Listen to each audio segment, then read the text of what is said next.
Assigning work in Get More Math is pretty simple. When you go to your dashboard, at the top you have two tabs, Classes and Work. Once you've established a class, start by selecting Work. Once you've selected the Work tab, you'll see all of your grades and topics listed right here in the center. Select the topic that you're looking for information on. You can also search by Pennsylvania standards. You can search by specific units, and you can search to map growth, and that includes all of your enrichment and other pieces. There is a whole section under the Pennsylvania for PSSA review that could be very helpful for your students. Once you've chosen a specific grade level and/or skill, you're given a sample of a type of question that they may see. Select Add Skill, and you'll see that the skill is put over here on the left. Give your assignment a name and how many points you want to assign to each question.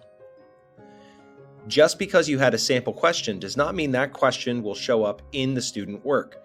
This will pull from a pre-made list that generates questions for students.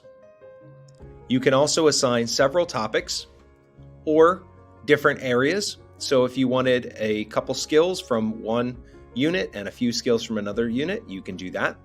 You can also search between topics, unit guide, and map growth, and select all of the skills that you would like.